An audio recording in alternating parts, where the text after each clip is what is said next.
Pero meron siyang tagapagtanggol na akala nila, sa pagtatanggol nila kay Marcos, akala nila nakakalusot si Marcos. Oo, akala nila.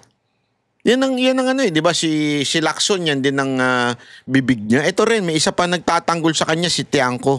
Naniniwala raw si Congressman Toby Tiangco na walang kinalaman sa issue sa budget si Pangulong Bongbong Marcos. Mismong ang Pangulo pangaraw ang nanita kina dating House Speaker Martin Romualdez at dating Congressman Zaldico kaugnay sa sobra-sobra umano nilang pagkuha ng pera mula sa pondo ng gobyerno. Nagbabalik si Tina Panganiban Perez. Nagkwento si Navotas City Representative Toby Tiangco sa kanyang nasaksihan na magkaharap-harap sila ni Pangulong Bongbong Marcos at dating House Speaker Martin Romualdez. Pag-upo, ang bungad talaga kaagad ng presidente kay Martin is, Martin, kayo ni Saldi, ilan bang bahay sa Forbes ang gusto nyong bilhin? Ilan bang eroplano ang kailangan niyo? Ilan bang Ferrari ang gusto niyo? Ganong karaming pera ba ang gusto niyo? Ganong karaming caviar ba ang kaya niyo kainin? Nangyari raw ito noong November 24 ng nakaraang taon, pagkatapos ng regular na tanghalian ng kanilang pamilya sa Malacanang. Kailan daw? Ilan bang Ferrari ang gusto niyo? Ganong karaming pera ba ang gusto niyo? Ganong karaming caviar ba ang kaya niyo kainin? Nangyari raw ito noong November 24 ng nakaraang taon, pagkatapos ng regular na tanghalian ng kanilang pamilya sa Malacanang. Imaginein mo ito matindi. Akala niya may lulusot niya si Bongbong Marcos dito. Hindi. Yung nakawa, nagsimula 2022. 2024, doon pa lang nare-realize ni Marcos na yung silang Romualdez at si Zaldico kumukulimbat ng pera. At pangalawa, if that is true, bakit hindi mo pinakulong? Tama, mali. Kaya yung palusot ni Tiangco dito, isang malaking katarantaduhan. Sorry Tiangco malaking katarantaduhan yan eh. Sasabihin mo, alam na pala ng Pangulo na kumukulimbat na yung dalawa kasi napuno na daw eh. Ibig sabihin, matagal yan ang alam. Tama, mali. Bakit walang ginawa si Marcos? Last minute na lang kumilos si Marcos kuno na pinaresign si Romualdez. Dapat nga kung alam niya na kumukulimbat na, di sana pinakulong na ngayon si Romualdez. Tama, mali. Bakit at large pa si Romualdez ngayon? Kaya katarantaduhan ito. Katarantaduhan, sorry Isang lalo mo lang pinalubog si Marcos dito. Magpipinsa ng Pangulo, si Romualdez at asawa ni Tiangco.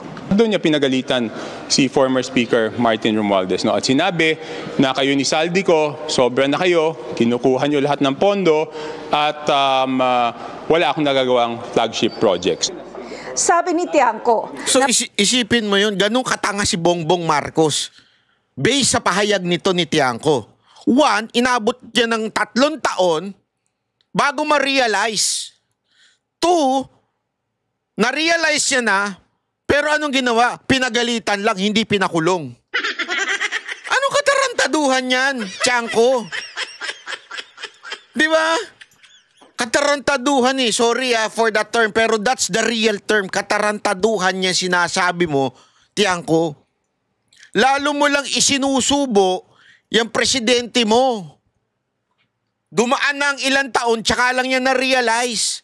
At the same time, hindi niya pa pinakulong. Tinanong siya last time, di ba?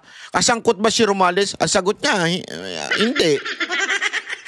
So, ibig sabihin, sino sinungaling sa inyong dalawa? Tiangco, ikaw o si Marcos?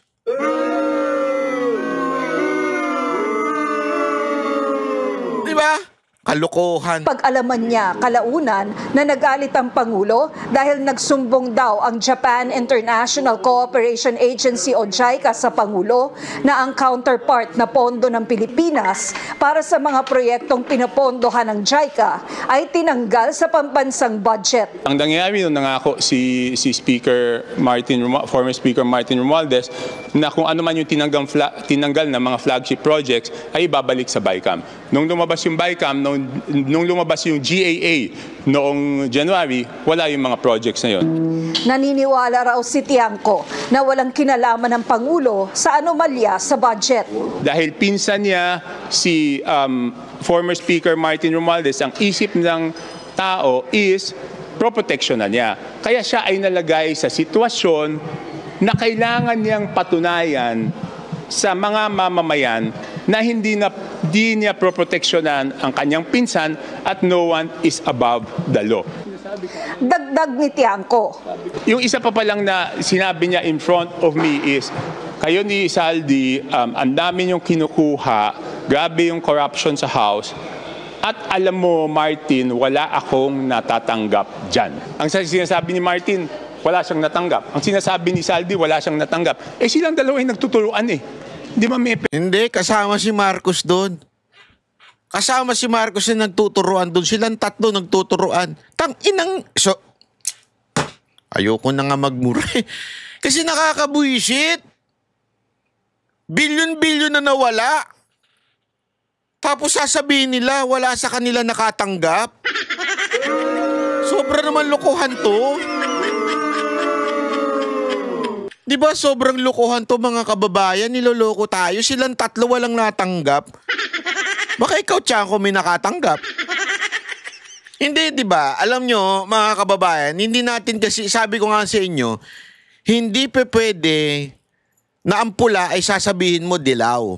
Maaring nagsasama na sila ngayon. Pero ang pula ay pula.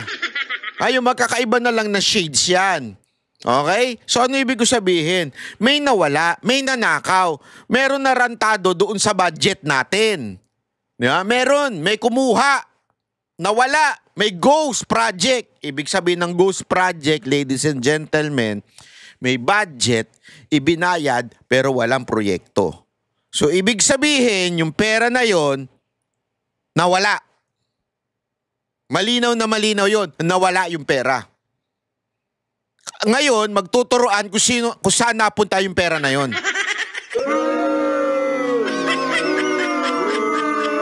Yan yung sinasabi natin na isang malaking katarantaduhan po, ladies and gentlemen. Malaking katarantaduhan po yan. Nawala yung pera, tapos silang tatlo na may direktang kaalaman dyan sa pera na yan, silang tatlo walang natanggap.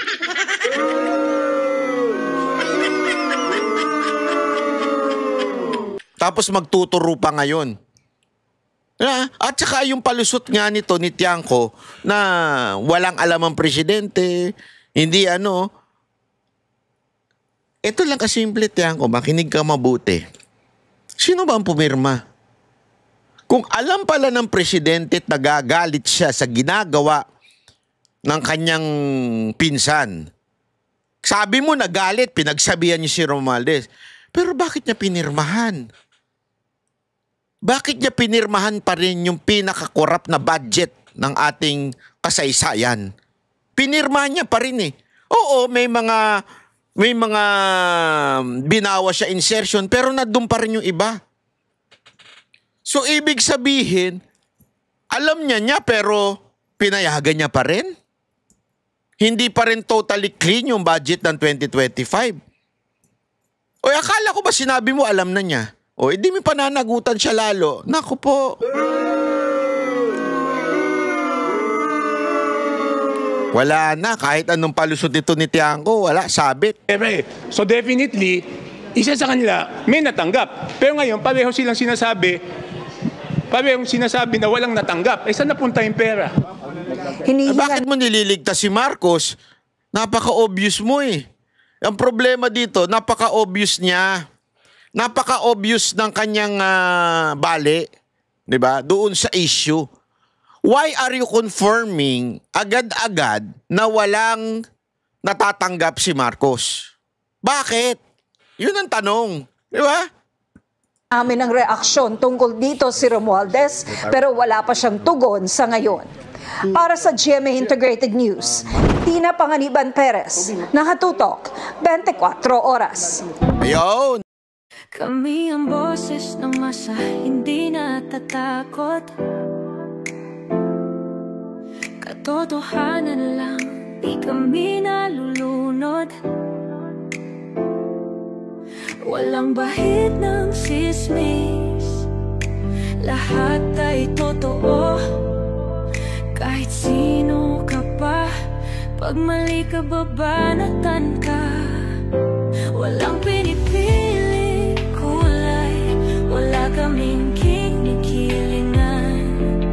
Basta para sa bayan, kami lalaban.